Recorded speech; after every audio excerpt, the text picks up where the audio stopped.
میرے محترم بھائیو تلبینہ کھانے کی عادت بناؤ. تلبینہ کھانے کی کیوں؟ حضرت عائشہ صدیقہ رضی اللہ تعالیٰ فرماتی ہیں ہمارے ہاں جب کوئی بیمار ہوتا تھا تلبینہ چولہوں پہ چڑھ جاتا تھا.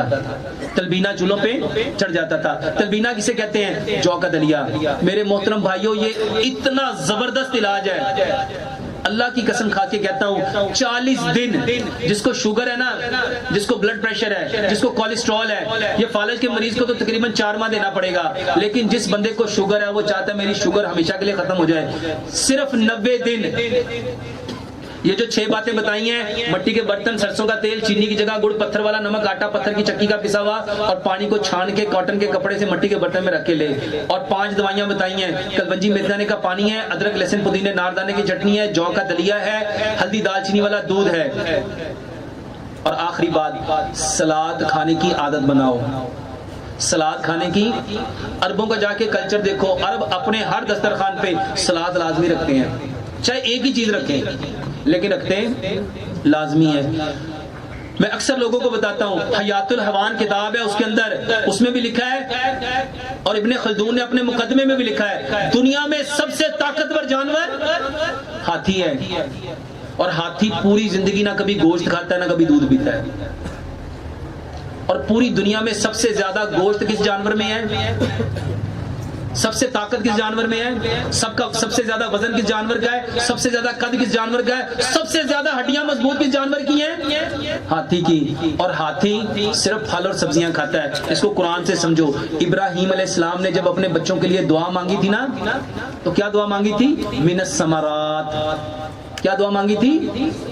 اے اللہ میری اولاد کو کون سا رزق دے؟ پھلوں اور سبزیوں کا. اور میرے محترم بھائیو, حکیم لقمان نے ایک بات کہی تھی, جو چیز جس قدر زیادہ اللہ نے پیدا کی ہے وہ بدن کی اتنی ضرورت ہے, وہ بدن کی اتنی ضرورت ہے. اور پھل اور سبزیاں 70% استعمال کرو. اجناس جس میں گندم ہے, چاول ہے, چنے ہیں, دالیں ہیں, جو ہے, باجرہ ہے, جوار ہے, مکئی ہے, میرے محترم بھائیو سارے مسالے ہیں, یہ 20% استعمال کرو. اور سب سے کم جو چیز اللہ نے پیدا کی وہ دودھ, دہی, لسی, مکھن, گھی, مٹن, بیف, چکن, انڈے, دودھ سے بنی ہوئی ڈیری کی پروڈکٹ, دودھ سے بنی ہوئی بیکری کی آئٹم, دودھ سے بنی ہوئی ساری سویٹس, یہ سب سے کم کھانی تھی 10%. اور آج ہم کتنا کھاتے ہیں؟ اور ہر بندہ کہتا ہے یار کولیسٹرول بڑھ گیا ہے, ٹرائیگلیسرائڈ بڑھ گیا, یار تیرے پر آتا ہے یار یورک ایسڈ تھلے نہیں آتا. آپ کو پتا ہے کہ نبی صلی اللہ علیہ وآلہ وسلم کے گھر چولہا 2 مہینے, حضرت عائشہ صدیقہ رضی اللہ عنہا فرماتی ہیں 2 چاند گزر جاتے تھے چولہا جلتا. اس سے مراد پتہ ہے کیا ہے؟ ہانڈی نہیں پکتی تھی. اچھا بتاؤ, گوشت بغیر پکائے کھایا جا سکتا ہے؟ اور ایک روایت میں آتا ہے 3 چاند گزر جاتے تھے, قسم کھا کے آپ نے فرمایا ہمارے گھر پکتا.